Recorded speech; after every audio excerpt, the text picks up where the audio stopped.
ಪ್ರಭು ಕ್ರಿಸ್ತರಲ್ಲಿ ನನ್ನ ಒಲುವಿನ ಸೋದರ ಸೋದರಿಯರೇ, ಇವತ್ತಿನ ಶುಭ ಸಂದೇಶ ಯೋವಾನ ಅಧ್ಯಾಯ 10 ವಾಕ್ಯ 7 ತಿಳಿಸುವುದೇನೆಂದರೆ, ಕುರಿಗಳಿಗೆ ನಾನೇ ದ್ವಾರ. ಚಿಂತನೆ: ದ್ವಾರವು ರಕ್ಷಣೆ ಮತ್ತು ಮಾರ್ಗ ಎರಡೂ ಆಗಿದೆ.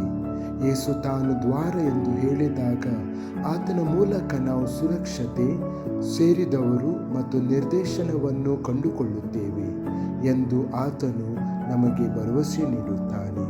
ಗೊಂದಲಮಯ ಮಾರ್ಗಗಳು ಮತ್ತು ಸುಳ್ಳು ಭರವಸೆಗಳಿಂದ ತುಂಬಿರುವ ಜಗತ್ತಿನಲ್ಲಿ ಆತನು ಮಡಲಿಗೆ ಶಾಂತಿ, ಸತ್ಯ ಮತ್ತು ಶಾಶ್ವತ ಜೀವನಕ್ಕೆ ಏಕೈಕ ನಿಜವಾದ ಮಾರ್ಗವಾಗುತ್ತದೆ.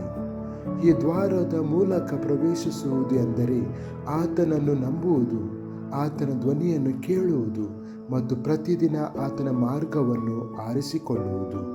ಇದು ಕೇವಲ ಗಮ್ಯಸ್ಥಾನವನ್ನು ತಲುಪುವುದರ ಬಗ್ಗೆ ಅಲ್ಲ, ಆದರೆ ನಾವು ತಿಳಿದಿರುವ, ಕಾಳಜಿ ವಹಿಸುವ ಮತ್ತು ರಕ್ಷಿಸಲ್ಪಟ್ಟ ಸಂಬಂಧದಲ್ಲಿ ಬದುಕುವುದು. ಪ್ರಾರ್ಥನೆ: ಕರ್ತನಾದ ಯೇಸುವೆ, ನೀನು ನನ್ನನ್ನು ಜೀವನಕ್ಕೆ ಕರೆದೊಯ್ಯುವ ದ್ವಾರ. ನಿನ್ನಲ್ಲಿ ನಂಬಿಕೆ ಇಡಲು ಮತ್ತು ನೀವು ತೆರೆದಿರುವ ಹಾದಿಯಲ್ಲಿ ನಡೆಯಲು ನನಗೆ ಸಹಾಯ ಮಾಡಿರಿ. ನಿಮ್ಮ ಪ್ರೀತಿಯೊಳಗೆ ನನ್ನನ್ನು ಸುರಕ್ಷಿತವಾಗಿರಿಸಿ ಮತ್ತು ಯಾವಾಗಲೂ ನಿನ್ನ ಹತ್ತಿರ ಇರಲು ನನಗೆ ಮಾರ್ಗದರ್ಶನವನ್ನು ನೀಡಿರಿ.